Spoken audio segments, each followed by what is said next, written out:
এই পৃথিবীটা তৈরি হওয়ার কথা, কিন্তু এই পৃথিবীটা বিনষ্ট করেছি আমরা যারা এই পৃথিবীতে বসবাস করি। এই জন্য এই পৃথিবীতে 4টা আগ্রাসন রয়েছে।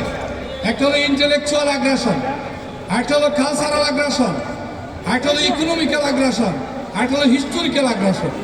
এই 4টা আগ্রাসনকে যদি ঘাড়ে জিতে আমরা মোকাবেলা করতে চাই, আদৌ সম্ভব নয়। পৃথিবীকে আমরা ধ্বংস করব, কিন্তু পৃথিবীকে বিনির্মাণ করা সম্ভব নয়। অতএব সেই যে ইন্টেলেকচুয়াল আগ্রাসন, বুদ্ধিভিত্তিক, তাহলে বুদ্ধিভিত্তিক মোকাবেলা করতে হবে। কালচারাল আগ্রাসন, যেটা আজকে যে আমরা এই কালচারটা দেখলাম, ওই কালচারের মোকাবেলা কালচার দিয়ে করতে হবে। ইকোনমিক্যাল আগ্রাসন, অর্থনৈতিক যে আগ্রাসন, সেই অর্থনৈতিক আগ্রাসনকে মোকাবেলা করতে হবে যাকাত ভিত্তিক অর্থ দিয়ে। আর হিস্টোরিক্যাল আগ্রাসন, যে আগ্রাসন আপনারা দেখেছেন 17.5 বছরে, 16.5 বছরে কিভাবে আগ্রাসিত আমরা হয়েছি, কিভাবে আমাদেরকে বিভিন্নভাবে ট্যাগ দিয়ে এই পৃথিবী থেকে বিচ্ছিন্ন করার চেষ্টা করা হয়েছে। কিন্তু রব্বুল আলামিন ইচ্ছা করেছেন সেই কোরআনকে কেউ নিভিয়ে দিতে পারবে না। আজকে দেখেছেন আমাদের মাঝে 2 জন ছাত্র হেফজুল কোরআন শেষ করে, পৃথিবীতে কি এমন কোনো বুদ্ধিমান আছে, এমন কোনো মেধাবী আছে যে একটি গ্রন্থকে সম্পূর্ণভাবে মুখস্থ করে বলতে পারবে? পারবে না। এটা হলো কোরআনুল কারীমের মুজিজা, এটা হলো কোরআনুল কারীমের অলৌকিকত্ব।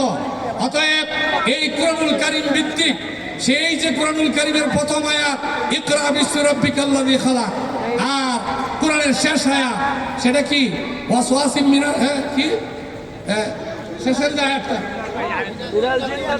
মিনাল জিন্নাতি ওয়ান নাস, তাহলে ওই দিকে শেষ আয়াত প্রথম আয়াত।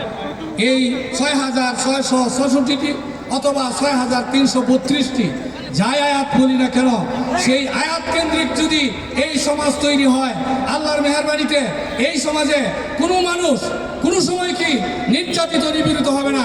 স্বাধীন চেতায় মানুষ চলতে পারবে, স্বাধীনভাবে মানুষ ঘুরতে পারবে, স্বাধীনভাবে কথা বলতে পারবে। কোনো ধরনের যে ফ্যাসিস্ট শক্তি যেটাকে বলা হয় মুভ কালচার থাকবে না, মব কালচার থাকবে না। এই কালচার থেকে স্বাধীন কালচার তৈরি হবে। আমি স্বাধীনভাবে চলতে পারবো, নিজের বুদ্ধি দিয়ে চলতে পারবো, বিবেচনা দিয়ে চলতে পারবো, বিবেক দিয়ে চলতে পারবো, মানুষকে মুক্ত করতে পারবো। নবী মুহাম্মদুর রাসূলুল্লাহ সাল্লাল্লাহু আলাইহি সাল্লাম থেকে নিয়ে এর পূর্বের হযরত আদম আলাইহিস সালাম থেকে নিয়ে রাসূলুল্লাহ সাল্লাল্লাহু আলাইহি ওয়াসাল্লাম পর্যন্ত যুগে যুগে যত নবী রাসূল এসেছেন, সকল নবীর একটা কাজ ছিল ইসরাজুল ইবাদ মিন ইবাদাতিল ইবাদ ইলা ইবাদাতিল্লাহি আযজা ওয়া জাল্লা, মানুষকে মানুষের গোলামি থেকে বের করে আল্লাহ রাব্বুল আলামিনের গোলাম বানিয়ে দেওয়া। অতএব সেই হাফেজে কোরআন আমাদের ইঞ্জিনিয়ার হবে, সেই হাফেজে কোরআন আমাদের ডাক্তার হবে, ইঞ্জিনিয়ার হবে, সমাজবিজ্ঞানী হবে, রাষ্ট্রবিজ্ঞানী হবে, সকল ক্ষেত্রেই ভূমিকা রাখবে সেই হাফেজুল কোরআন, সেই হিফজুল কোরআন। আল্লাহ তৌফিক দিন সেই কোরআনের রাজ প্রতিষ্ঠিত হোক, এই বাংলাদেশ হোক একটা কল্যাণ রাষ্ট্র, বাংলাদেশ হোক এক সুন্দর দেশ, এবং সারা বিশ্ব জুড়ে পৃথিবীটা তৈরি হোক।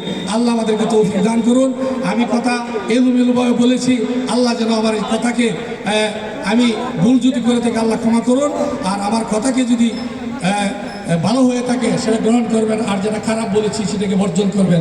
এই প্রত্যাশা ব্যক্ত করে আমি আমার কথা শেষ করছি। ওয়া আখিরু দাওয়ানা আলহামদুলিল্লাহ।